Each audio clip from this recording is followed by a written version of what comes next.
Chers frères et sœurs bien-aimés dans le Seigneur, dont nous bénissons notre Dieu, Père de toute tendresse, d'amour, de miséricorde et d'infinie bonté, pour l'occasion qu'il nous donne encore aujourd'hui d'entrer dans les mystères de sa passion, qui est le lieu de la transformation de tout l'univers en Dieu. Jésus dit que le premier paradis, comme nous l'avons évoqué la dernière fois, a connu la chute de l'homme. Dans le second paradis, qui est la croix, qui commence à la croix, dit Jésus, l'homme retrouve les couleurs originelles de sa ressemblance avec Dieu. Et ce temps de carême nous conduit progressivement dans cette intimité de la passion de notre Seigneur, non seulement dans ce que nous pouvons méditer dans l'Écriture, mais aussi très concrètement dans ce que nous pouvons vivre au quotidien, dans tout ce que nous traversons. Le Seigneur a imbibé et imprimé sa passion dans le cosmos. Et comme dit l'auteur de l'Imitation, lorsque le moment viendra de quitter cette terre, lorsque nous paraîtrons devant le Seigneur, dit l'auteur, cet auteur qu'on ne connaît pas très précisément, peut-être Thomas à Kempis, il dit que le signe de la croix sera planté au cœur du ciel. Et les amoureux de notre Seigneur, ses disciples qui l'ont suivi et qui ont accepté de prendre leur croix à sa suite, vont courir vers lui. En fait, le crucifié est désormais glorifié. Et la gloire de notre Seigneur va jaillir de ses saintes plaies. Et c'est pourquoi, frères et sœurs bien-aimés, c'est un mystère incontournable. De même que les actes de la rédemption ne sont aucunement révolus et révocables, voici, comme la croix est au cœur, non seulement de la rédemption, mais l'inauguration de la sanctification, comme nous dit notre Seigneur, ce mystère, c'est le mystère de la foi chrétienne par excellence.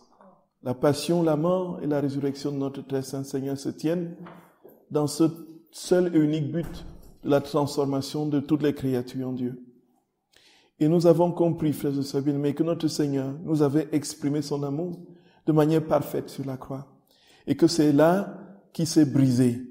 Il est allé, comme dit l'auteur de l'Épître aux Philippiens, le Saint Paul, il est allé jusqu'à se briser sur la croix, la mort de la croix. Et c'est parce qu'il s'est émietté dans la condition d'une humanité fragile qu'il a été rendu capable par son Père, de s'élever au-dessus de toutes les créatures et de tout l'univers pour recevoir le nom qui est au-dessus de tout nom, afin qu'à ce nom, devant ce nom, au nom de Jésus, tout genou fléchisse au ciel, sur terre, aux enfers, et que toute langue proclame Jésus-Christ est Seigneur, à la gloire de Dieu le Père. Le Seigneur nous a donné de comprendre dans la suite de la méditation que nous faisons de manière progressive des heures de la Passion. Il nous a fait comprendre la dernière fois, frères et sœurs bien-aimés, le sens de ces trois agonies, de ces deux temps d'agonie. Et nous sommes à la 3e heure d'agonie de notre très saint Seigneur, la 7e heure des 24 heures de la Passion de Jésus. Et Jésus nous a fait comprendre que le moment de la mort était un moment capital, crucial.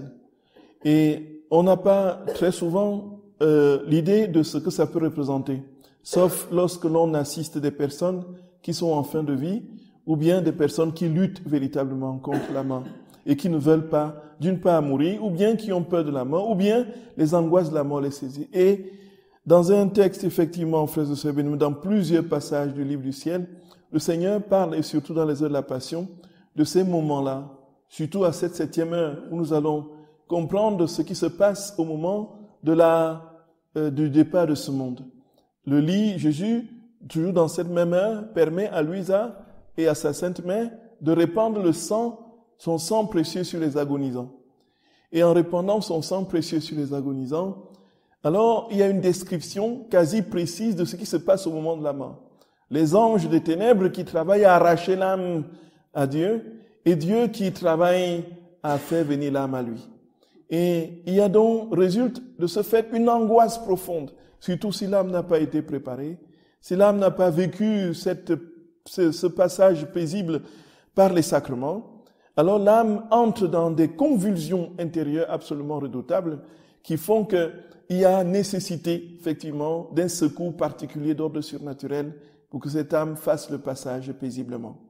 Et c'est pourquoi, frères et sœurs, le sacrement des mourants, le sacrement, le viatique et les derniers sacrements pour un mort, c'est absolument indispensable. Il est évident qu'on a aujourd'hui pratiquement relégué tout au dernier plan et puis aujourd'hui, cette humanité, cette ère qui est post-chrétienne n'a plus du tout aucune considération pour les fins dernières et surtout pour ce qui est de l'ordre de notre avenir, de notre devenir après la mort. Et naturellement, la mort, non seulement est banalisée, enfin, on peut faire d'elle ce qu'on veut, on peut faire de nous ce qu'on veut puisque nous nous appartenons. Il est important de comprendre que ces moments de la mort, c'est un moment capital. Et nous avons compris aussi que Jésus faisait de nombreuses promesses, que ce soit dans l'histoire de la sainteté en général, Sainte Marguerite Marie Alacoque, Sainte Faustine Kowalska, tous les saints pour les Saint Jean-Eudes et beaucoup d'autres saints qui ont eu Sainte Catherine de Gênes et tous ceux qui ont eu des Sainte Brigitte de Suède, toutes les promesses, c'est toujours au moment de la mort. Les promesses que notre Seigneur fait comme plus grande grâce qu'il puisse accorder à la créature ici-bas, c'est toujours au moment où elle quitte ce monde. Et on peut se poser la question, mais pourquoi tout focaliser sur l'instant du départ de cette terre, alors que, voilà, il y a d'autres grâces que l'on peut obtenir sur cette terre, la santé et puis la prospérité et la situation de progresser dans la vie de prière, ainsi de suite. Frères et sœurs bien-aimés, c'est tout simplement parce que c'est le moment de la mort, c'est la porte qui ouvre sur l'éternité. C'est le moment du passage dans l'éternité. Et l'éternité, comme son nom l'indique, ça ne finit pas, ça ne finit plus jamais. Nous imaginons que nous plongeons dans l'éternité, si elle est bienheureuse, un bonheur sans fin. Vous imaginez, frères et sœurs bien-aimés, toujours et toujours et toujours, jusqu'aux éternités des éternités, vous êtes dans un bonheur parfait, la communion avec Dieu. Et en évaluant ce bonheur ultime avec tout ce que nous pouvons vivre, y compris de difficile et de rude sur cette terre, même si nous avons souffert, notre vie n'a été que souffrance minute par minute, instant par instant pendant 100 ans, le temps de notre vie sur cette terre, qu'est-ce que cela est comparativement à ce bonheur éternel que notre très saint Seigneur nous réserve? Puisqu'il dit, comme dit saint Paul, car il n'y a les passions de ce monde, les souffrances de ce monde sont sans aucune mesure avec la gloire qui nous est réservée. Quand notre être intérieur quand notre être extérieur va vers sa ruine, notre être intérieur de jour en jour se renouvelle. Car les légères souffrances du moment produisent en nous, au-delà de toute mesure, un poids éternel de gloire, dit saint Paul. Car nous ne regardons pas aux choses visibles, mais aux invisibles. Voilà la clé de notre vie chrétienne. Et très souvent, frères et sœurs bien-aimés, nous-mêmes qui avons fait quelques années de vie chrétienne, qui avons vécu quelques années de relation avec le Seigneur dans la prière, dans la pratique des sacrements, il arrive que nous avons encore un horizon limité de cette vie d'union transformante avec Dieu, limité au temps, limité à quelques prébendes et à quelques petits bonheurs que nous pouvons engranger sur cette terre, qui sont, quel que soit ce que le Seigneur nous donne comme quantité, sont passagers. Nous sommes très souvent encore en train de ne pas voir que Dieu nous appelle à bien plus, à acquérir la plénitude de ce qu'il est, de sa vie, et de faire le saut intérieur vers et dans l'éternité bienheureuse qu'il nous propose dès ici-bas, et plus encore dans le cadeau de sa vie divine. Et c'est pourquoi Jésus va consacrer, dit-il, 6 heures de sa passion pour nous préparer à mourir. 3 heures pour nous préparer pour le moment qui précède la mort et 3 autres heures, son agonie sur la croix, pour nous préparer à l'instant du départ, lorsque notre âme quitte notre corps. On a eu l'occasion d'en parler, frères et sœurs bien-aimés, abondamment, et c'était ce sur quoi nous étions arrêtés la dernière fois. Donc très concrètement, le Seigneur nous dit, en fait, prépare ta mort. En fait, entre déjà dans l'éternité des ici-bas et prends ma vie avec toi et dans ma divine volonté, tu vivras parfaitement ce que j'ai vécu et tu n'auras plus peur de la mort. À l'instant de la mort, notre Seigneur était dans une paix imperturbable. Alors, pourquoi? Parce qu'il a remis son esprit à son Père. Entre tes mains, je remets mon esprit. Imanus tuas pater commendo spiritum meum. Entre tes mains, Seigneur, je remets mon esprit. Frères et sœurs bien-aimés, il est évident, on dit que très souvent, quand on dépasse les 50 ans, on pense davantage, voyez, à la mort, puis à l'éternité. Bon, c'est une réalité. Je ne sais pas ce qu'il en est pour vous. Mais il est évident que dans la vingtaine, trentaine, quarantaine, on prépare un avenir. On veut fonder une famille, on veut avoir un travail, on veut ainsi de suite. Mais à un moment donné, effectivement, on sent que l'essentiel de notre vie est passé. À partir loin, quand on va déjà dans les 50 ans montant, et on commence un tout petit peu à regarder par derrière, au rétroviseur.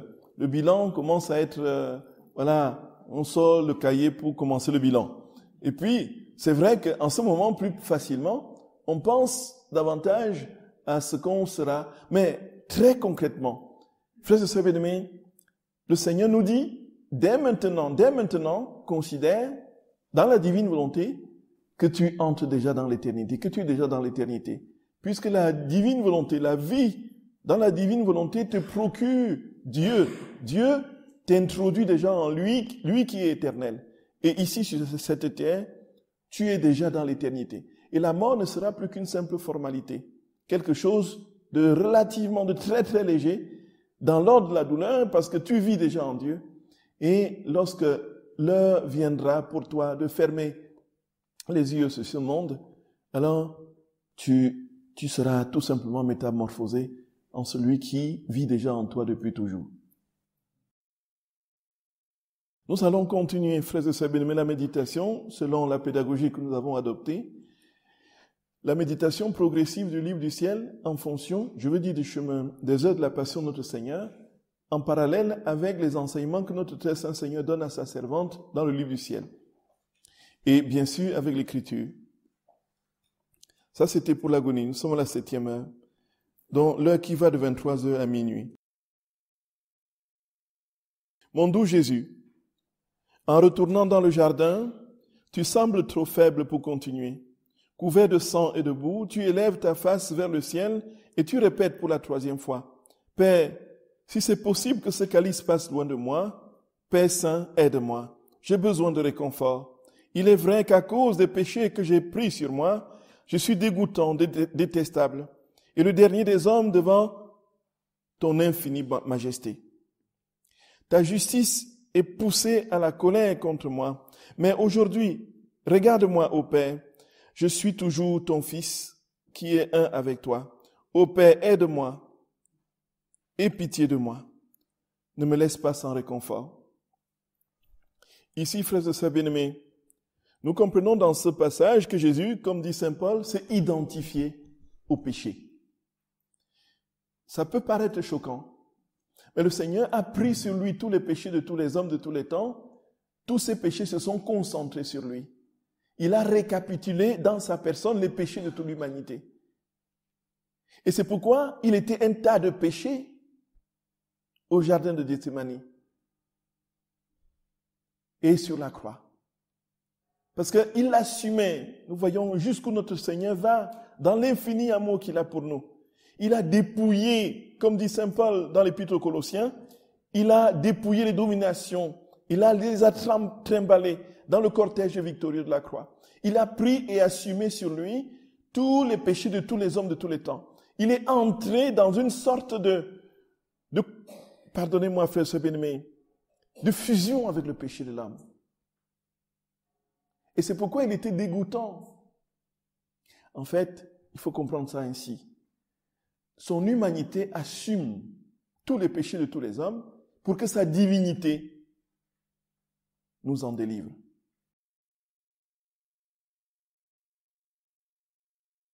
Et il dit, voici, j'ai crié encore que si cette coupe pouvait passer loin de moi. Nous avons eu l'occasion, justement, dans les passages précédents des heures de la Passion, de comprendre, le Seigneur nous a expliqué ce que cela voulait dire, que cette coupe s'éloigne de moi. Nous avons compris qu'il n'était pas possible que notre Seigneur évite la souffrance, puisque lui-même, il le dit, ma vie, nul ne la prend, mais c'est moi qui la donne. Dans le concept Trinité, il a décidé librement d'assumer la condition humaine et de la libérer du péché. Et il attendait, il dit, comme il me tarde de boire à cette coupe, comme il me tarde de souffrir ma passion, en quelque sorte. On ne peut pas donc s'imaginer qu'au moment de la souffrance, dans le jardin de Gethsémani, Jésus se rebiffe et dise, non Père, s'il te plaît, c'est trop dur, c'est trop lourd pour moi, éloigne de moi cette coupe. Le Seigneur nous a donné de comprendre le sens de cette parole. Là où, trivialement et de manière banale, on dit, voilà, c'est son humanité qui avait peur.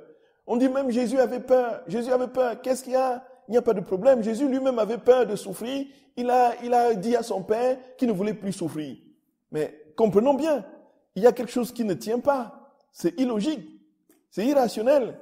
Il tient avec son Père la même volonté. Et il ne peut vouloir que ce que son Père veut. Il ne peut pas dire, voilà, avec la volonté de son Père, dans la communion de sa libre volonté, décider de s'incarner et de souffrir. Et le moment venu, il dit non, ma volonté ne marche plus avec la tienne. Non pas ce que je veux. Non, il faut que tu éloignes de moi cette souffrance. Je ne veux plus souffrir. Ce n'est pas possible. Ce n'est tout simplement pas compréhensible. Ce n'est tout simplement pas compréhensible. Alors Jésus, nous avons eu l'occasion d'en parler plus longuement, mais il est bon de le rappeler, frère, c'est bien, parce que nous sommes plus précisément sur ce passage. Il dit, pour la 3e fois, j'ai dit, Père, éloigne de moi cette coupe. Si c'est possible, que ce calice passe loin de moi. Le Seigneur explique ce que cela voulait dire à l'Église chrétienne au tome 14, du 28 juillet 1922. Ma pauvre fille, c'est déjà décidé, sois courageuse, ne crains pas, ne sois même pas perturbée devant la répugnance que tu éprouves. De plus, pour te donner confiance, je te dis que cela fait même partie de ma ressemblance. Sache que mon humanité, pourtant sainte et consentante à souffrir, a senti cette même répugnance. Mais ce n'était pas ma répugnance à moi. C'est la répugnance que toutes les créatures ont éprouvée à faire le bien et à accepter les souffrances qu'elles méritaient. J'ai dû accepter ces souffrances qui me torturaient afin d'inculquer aux créatures une inclination à faire le bien et pour que soit diminuée leur souffrance. Ma répugnance fut si grande qu'au jardin des Oliviers, j'ai crié au Père, si c'est possible que ce calice s'éloigne de moi. Mais crois-tu que ce soit moi qui criais? Ah non, tu te trompes si tu penses cela. J'ai aimé la souffrance jusqu'à la folie. J'ai aimé la mort afin de donner la vie à mes enfants. C'était le cri de toute la famille humaine qui s'est répercuté sur mon humanité. Criant avec les créatures, j'ai répété 3 fois, si c'est possible, laisse ce calice s'éloigner de moi. J'ai crié cela au nom de toute l'humanité, dans la mesure où elle faisait partie de moi, et je me suis senti oppressé et écrasé. La répugnance que tu éprouves n'est pas de toi, c'est l'écho de la mienne. Si elle avait été de toi, je me serais déjà retiré de toi. Ainsi donc, ma fille, désire créer en toi une autre image de moi et accepte. Je veux moi-même accroître ta volonté et la consumer dans la mienne afin d'imprimer en elle ces mots d'amour. Le Seigneur dit très clairement que lorsqu'il a crié cela, c'était, frères et sœurs bien-aimés, pour chacun de nous. Au nom de chacun de nous, en lui, disait, éloigne de moi la coupe de la volonté humaine. Non pas ce que je veux, non pas ma volonté à moi, ma volonté humaine qui s'éloigne de toi, mais ce que tu veux, ta volonté, Père.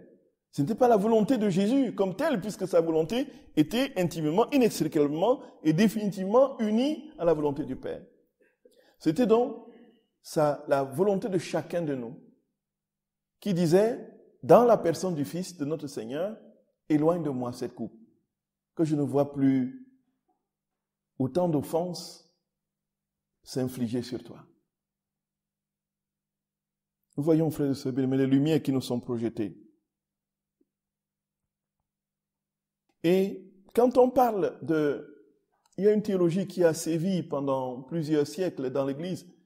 C'est ce qu'on appelait la théorie de la substitution vicaire. C'est qu'on a mis on avait mis un accent particulièrement fort sur la justice de Dieu, qui rendait Dieu intrépide. Un Dieu qui punit et qui châtie à tout vent. Et cette théologie a influencé effectivement tous les écrivains de cette époque, y compris tout ce que notre très saint Seigneur donne à comprendre dans ce que nous pouvons lire dans certains passages du livre du ciel qui peuvent paraître choquants dans l'ordre de la justice. Dieu qui châtie, ainsi de suite. Et donc la conséquence de la figure d'un Dieu justicier, c'est qu'il faut un paratonnerre, une sorte de fusible au déferlement de sa justice. Et ce fusible, donc, c'était Jésus, qui en prenant sur lui les péchés des hommes, permettait au Père de déployer sa colère de manière fulgurante, comme il aurait voulu le déployer sur toute l'humanité, le déployer sur son seul Fils, pour que le Fils, frères et sœurs bien-aimés, soit non pas celui qui consent amoureusement donner sa vie pour les créatures, mais la victime qui assouvit la colère du Père. C'est une fausse manière de voir. Puisque Jésus, où est la dimension de l'amour? Il n'y en a pas. Où est le rapport de l'homme avec Dieu devient un rapport qui se résume à la loi, un commandement à observer et le châtiment qui suit lorsque le commandement n'est pas observé. Et on arrive ici à des aberrations. Ici, frères et sœurs bien-aimés, la colère de Dieu s'abat sur quoi? Sur le péché. En fait, Jésus dit très clairement que ça nous permet, c'est une clé de lecture de tous les passages qui parlent de la justice de Dieu de manière parfois très difficile à comprendre dans le livre du ciel. La colère de Dieu s'abat sur le péché. Ce n'est pas sur les hommes. S'il y a colère de Dieu, effectivement, Dieu déteste le péché. C'est évident. Quand on dit détester, c'est anthropomorphique. On utilise des termes qui ne peuvent pas se retrouver en Dieu, puisqu'il n'y a pas de haine en Dieu. C'est tout simplement une manière de comprendre comment est-ce qu'il n'y a pas de compatibilité entre Dieu, sa sainteté et le péché. On utilise le mot détester qui fait référence davantage à la haine. Il n'y a pas de haine en Dieu. Ici, frères et sœurs bien-aimés,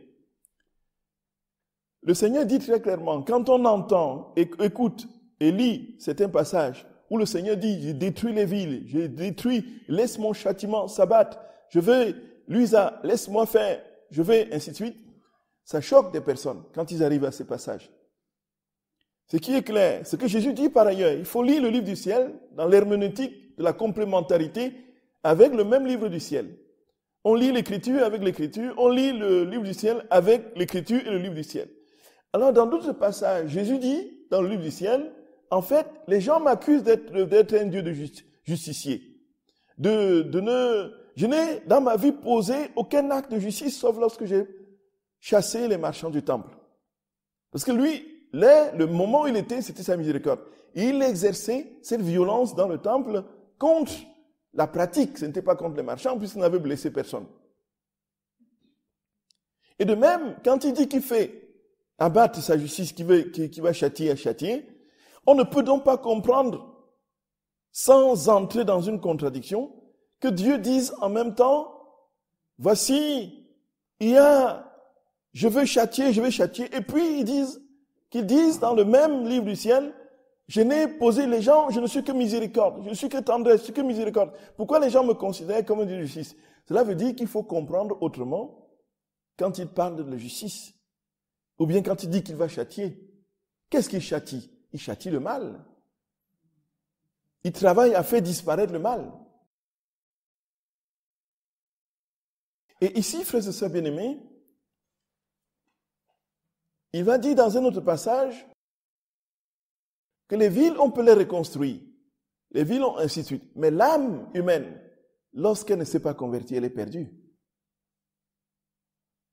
Et donc, peu importe que nos villes soient détruites et que nous ayons des souffrances multiples, si l'essentiel est sauvé, et peut-être si ça nous permet d'aller à l'essentiel.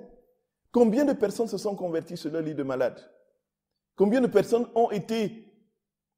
sont revenues au Seigneur de manière tellement profonde à travers les croix?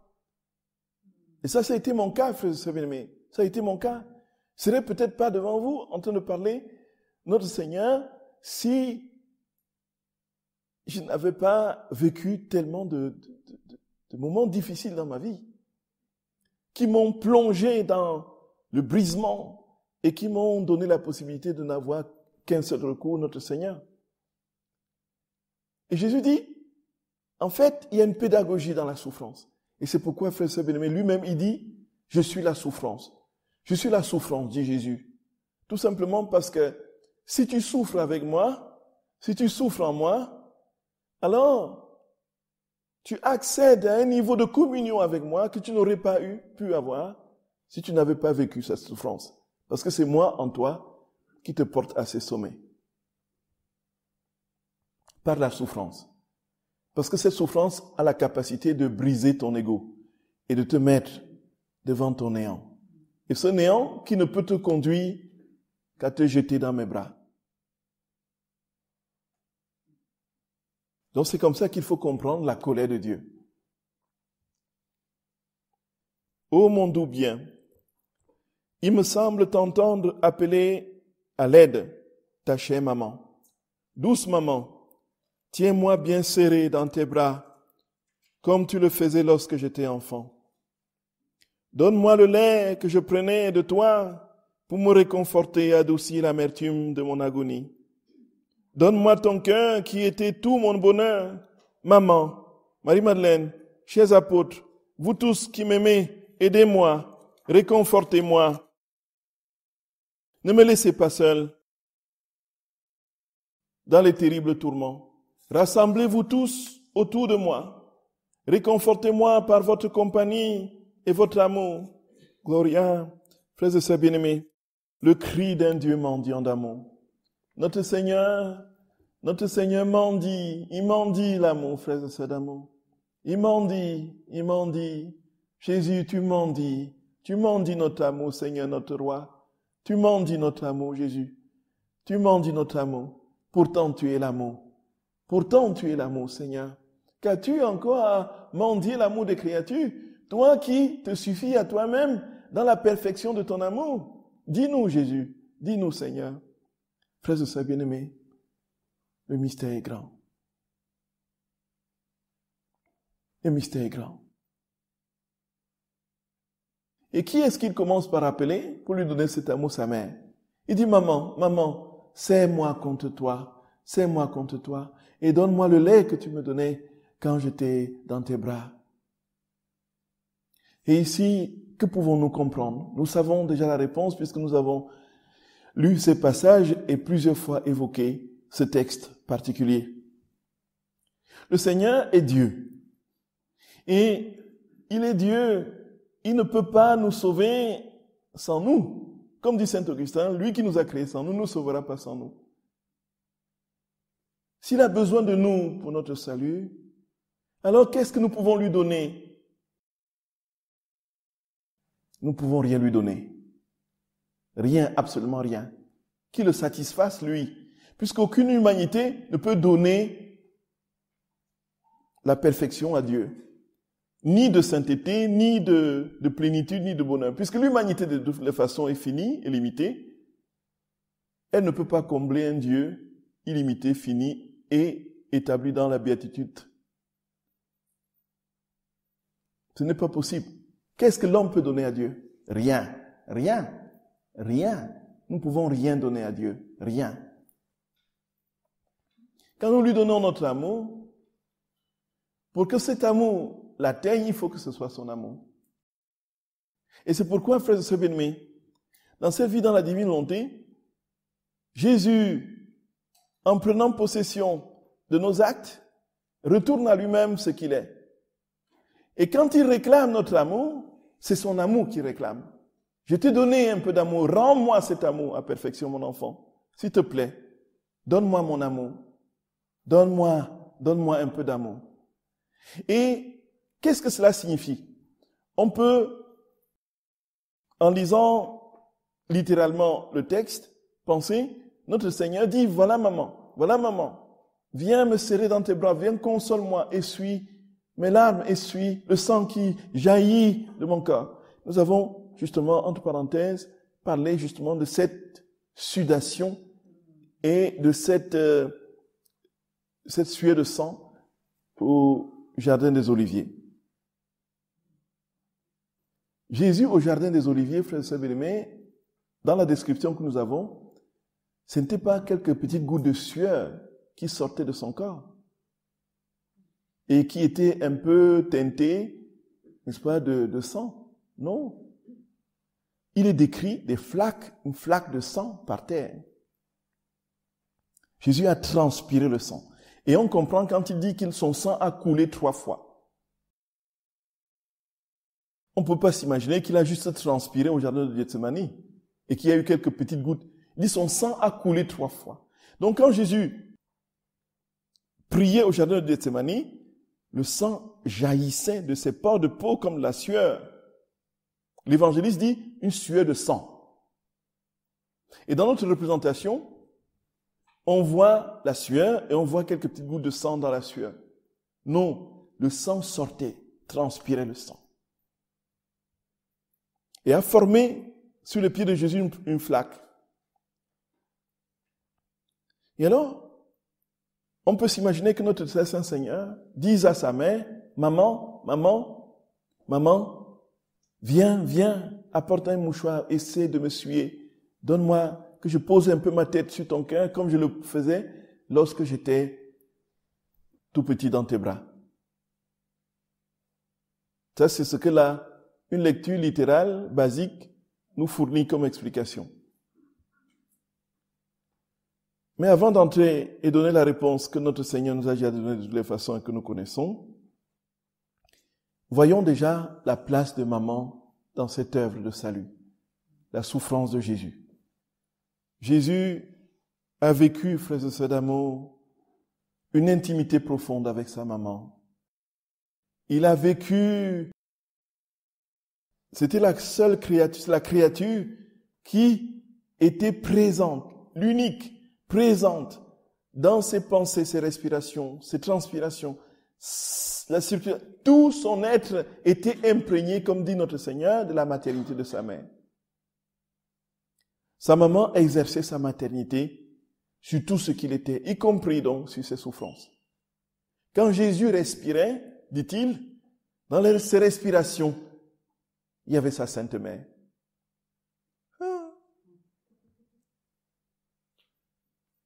Quand il parlait, dans sa parole, il y avait sa Sainte Mère. Quand il posait un acte, quel qu'il soit, sa mère était présente. Et il s'ensuit, frères et sœurs bien-aimés. Gloire à toi, Jésus. Gloire à toi, Seigneur. Que la première personne qu'il appelait immédiatement, c'était sa mère. Et notre très saint Seigneur dit à Luisa Picaretta, dans plusieurs passages du livre du ciel, nous allons nous limiter à celui-ci du tome 15 du 12 mars 1923, pour dire le rôle que sa mère a joué dans sa passion. Je me sentais mourir parce que j'étais séparé de mon doux Jésus. S'il venait, c'était le temps d'un éclair. Comme je fus incapable d'endurer cela plus longtemps, Jésus s'avança à l'intérieur de moi et plein de compassion. Dès que je le vis, je lui ai dit, mon amour, quelle souffrance, sans toi je me sens mourir. Mais d'une mort dont je ne meurs pas véritablement, ce qui est plus pénible que la mort elle-même. Je ne sais pas comment la bonté de ton cœur peut supporter que je demeure ainsi seul et dans cet état de mort continuelle à cause de toi. Il me dit, ma fille, ne perds pas courage. Tu n'es pas seule à souffrir cette peine, parce que je l'ai éprouvée avant toi, ainsi que ma chère mère. Oh, ma peine était pire que la tienne. que de fois mon humanité gémissante se sentit seule, comme si ma divinité l'avait abandonnée, même si elle lui était inséparable. La raison de cela était de créer en mon humanité une place pour l'expiation et la souffrance, ce qui n'était pas possible pour ma divinité. Oh, comme j'ai senti âprement cette désolation. Néanmoins, cela a été nécessaire. Tu dois savoir que lorsque ma divinité lança l'œuvre de la création, elle lança aussi toute la gloire. Ah, je ne vous lis pas le bon texte, mon très cher. Je ne vous lis pas le bon texte, pardonnez-moi. Non. Je tenais compagnie à Jésus, c'est au tome 13 plutôt, du 19 novembre 1921. Je tenais compagnie à Jésus qui agonisait dans le jardin de Gethsémani, autant qu'il m'était possible. Je sympathisais avec lui et le serrais contre mon cœur, essayant d'essuyer ses sueurs de sang. Mon aimable Jésus, d'une voix faible et étouffée, me dit, « Ma fille, mon agonie dans le jardin a été pénible, peut-être plus que la mort sur la croix. Si la croix a été l'accomplissement et le triomphe surtout, c'est ici, dans le jardin, que tout a commencé, et les maux sont plus éprouvants au début qu'à la fin. » Oui, parce qu'à un moment donné, on est déjà habitué, et puis quand on commence à avoir mal, c'est plus terrible, c'est plus dur, c'est plus rude. Mais une fois qu'on commence à s'habituer, c'est comme ça que Jésus dit, c'est moins douloureux qu'au début. Si la croix a été l'accomplissement et le triomphe surtout, c'est ici dans le jardin que tout a commencé. Et les maux sont plus éprouvants au début qu'à la fin. Dans cette agonie, la souffrance la plus accablante est survenue lorsque tous les péchés des hommes se sont présentés devant moi, l'un après l'autre. Mon humanité les assuma dans toute leur ampleur. Chaque offense portait l'empreinte de la mort d'un Dieu et était armée d'une épée pour me tuer. Donc chaque péché de l'homme mettait Jésus à mort. Oh, comment ne pas aimer le Seigneur, frère Sadamo? Comment ne pas aimer Jésus? Comment ne pas être fou de lui, voyez? Fou, fou, fou, fou, fou, fou. Délirer d'amour pour Jésus. Se coucher par terre comme ça devant lui. Faire des petites roulades là. Comme des petits, comme c'est les chats qui font ça ou les chiens? Ou les deux, oui.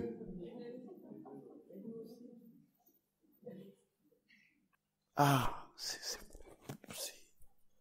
vous ne sentez pas ça, frère Sévéné? Vous ne sentez pas ça? Être fou de Jésus. Du point de vue de ma divinité, le péché m'est apparu extrêmement hideux et horrible, même plus que la mort elle-même. À la seule idée de ce que le péché signifie, je me sentais mourir, et je suis vraiment mort. J'ai crié vers mon Père, mais il se montra implacable. Pas même une seule personne ne m'a aidé pour empêcher de mourir. Parce que Dieu, son Père, voulait qu'il meure. Voyez? Jésus dit, non, mon fils, oh, mon fils, non. Imaginez que votre enfant, voyez, il se lève le matin, vous lui dites, allez à l'école, il va prendre le bus, il va se réveiller, il va quitter son sommeil, il va prendre, voyez, son sac, il va aller marcher, le but, tout. Et le matin, il commence, papa, je mange. Ah non, mon enfant, reste à la maison. Voyez un peu. Dites-moi l'avenir que vous construisez pour cet enfant. Nous imaginons un seul instant que le Père des cieux avait demandé à son fils de ne pas mourir. Il avait dit, non, tu souffres de trop. Non, tu souffres de trop. Oh non, fils, non. Allez, stop maintenant, stop. Et puis on voit, où serait notre humanité aujourd'hui? Et donc, il dit, pas même une seule personne ne m'a aidé à m'appeler. J'ai crié vers toutes les créatures pour qu'elles aient pitié de moi, mais en vain. Mon humanité languissait. J'étais sur le point de recevoir le coup fatal de la mort. Sais-tu qui a arrêté l'exécution et préservé mon humanité de la mort à ce moment? Donc Jésus dit qu'au jardin de Gethsémani, il a failli mourir. Il a dit définitivement, quoi. En suffoquant, la sueur de sang qui sortait de lui, il aurait pu arrêter, l'agonie aurait pu s'arrêter, la passion aurait pu s'arrêter à l'agonie au jardin de Gethsémani. C'est ce que Jésus nous dit. Et il pose la question, sais-tu qui a arrêté? Vous imaginez? sa maman. Moi, je ne savais pas ça. Hein. Dites-moi où vous avez lu ça. J'ai lu ça nulle part. Moi, je ne savais pas. C'est inouï. Alors, il dit, la première personne fut mon inséparable mère. M'entendant crier à l'aide, elle a couru vers moi et me supporta. Et j'ai posé mon bras droit sur elle. Donc, on n'est pas là dans le physique. Hein. Marie n'est pas venue physiquement et Jésus a posé le bras droit, voyez, sur elle. Le bras droit, en fait, ça, c'est symbolique. Hein. C'est pas son bras droit. Pourquoi pas le bras gauche? Pourquoi pas tout son corps? Voyez. Donc, c'est tout son être. Il repose son être sur notre sainte mère. Je l'ai regardé au seuil de la mort. Je l'ai trouvé dans l'immensité de ma volonté et dans l'absence de divergence entre ma volonté et la sienne. Ma volonté est vie, puisque la volonté de mon Père était inflexible et que ma mort était causée par les créatures. Ce fut une créature habitée par la vie dans ma volonté qui me donna vie. C'est clair. Jésus, pourquoi est-ce qu'il a souffert? Pourquoi est-ce qu'il était sur le point de mourir? Tout simplement parce que il n'y avait aucune créature qui était dans la divine volonté, qui est dans la vie de Dieu. Et la seule personne qui pouvait le sauver de la mort, puisque la mort était provoquée par le péché de l'homme qu'il avait concentré sur lui. S'il n'y avait pas une créature qui vivait dans la vie divine, capable de lui donner le repos, il serait mort, étouffé par le péché des hommes. C'est fou! C'est fou!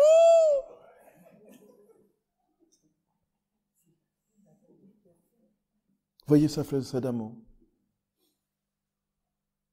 En fait, pourquoi ce n'est pas le Père? Parce que le Père est Dieu. Mais Marie, pourquoi Marie? Parce que c'est une créature. Et pourquoi elle? Parce qu'elle était toujours en Dieu. Et comme il souffrait pour les créatures, Marie, dont était le repos du cœur de Jésus. Gloire à toi, Seigneur. Béni sois-tu, notre roi. Béni sois-tu, Jésus. C'est pourquoi, frères et sœurs bien-aimés, tenons ferme notre rosaire. Tenons ferme, voici ce qui va fermer les portes de l'enfer.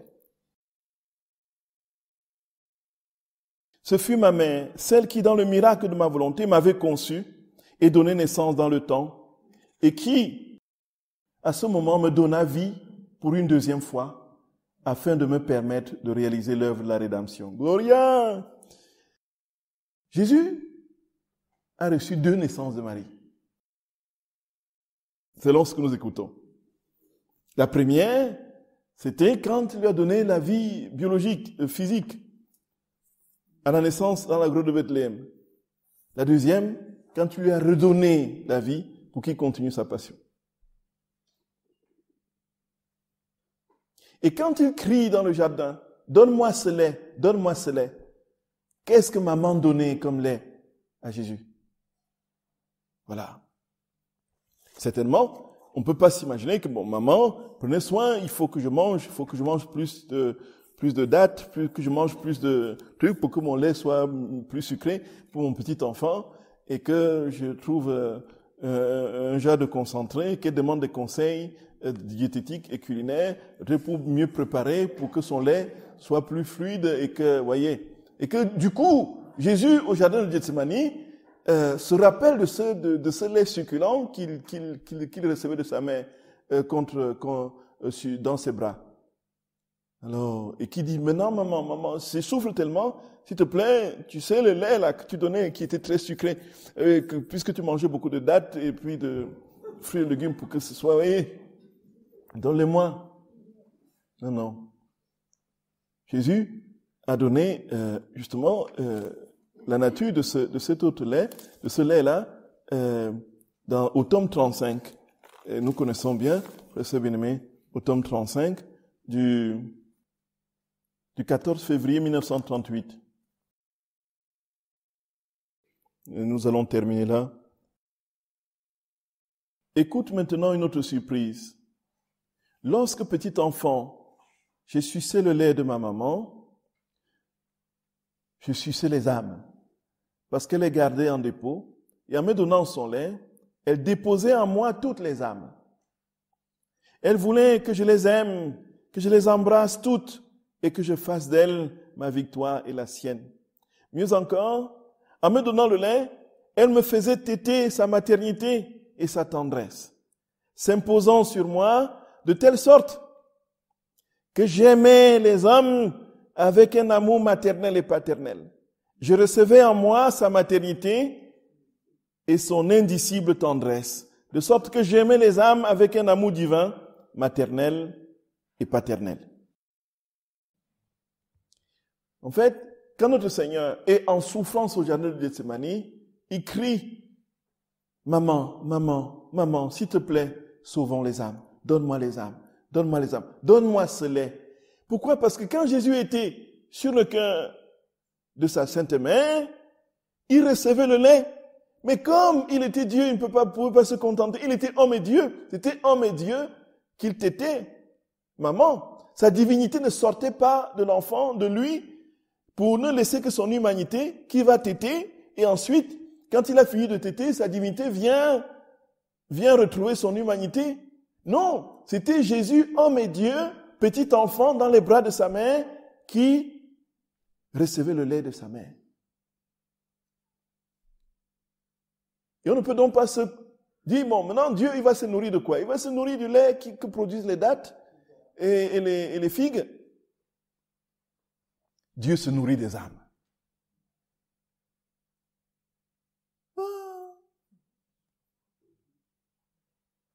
Maman, maman, maman, donne-moi les âmes. Donne-moi ce lait-là. Donne-moi ce lait. Et quand maman donnait les âmes, elle donnait en même temps sa tendresse et sa maternité. Et quand Jésus recevait cette tendresse et cette maternité, il nous aimait d'un amour divin, maternel et paternel. Paternel de son Père et maternel de sa Sainte Mère. Donc vous allez en Jésus, vous trouvez toutes les formes d'amour.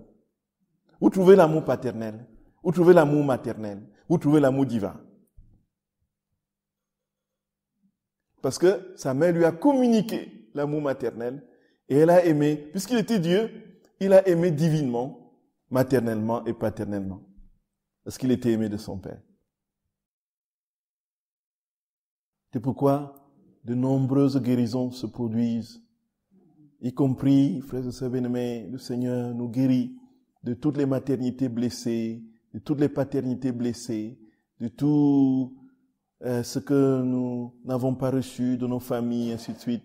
Et Dieu sait combien nos familles nous ont brisés, nous ont détruits, nous ont cassés.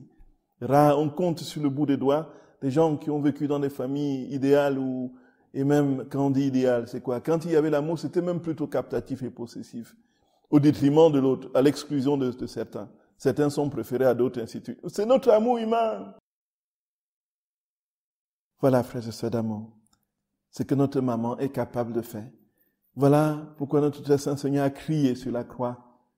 Voilà, a crié au jardin de Gethsémani, maman viens, maman viens, maman viens. Je vous salue Marie, pleine de grâce. Le Seigneur est avec vous. Vous êtes bénie entre toutes les femmes. Et Jésus, le fruit de vos entrailles, est béni. Sainte Marie, Mère de Dieu, priez pour nous pauvres pécheurs, maintenant et à l'heure de notre mort. Amen. Au nom du Père et du Fils et du Saint-Esprit. Amen.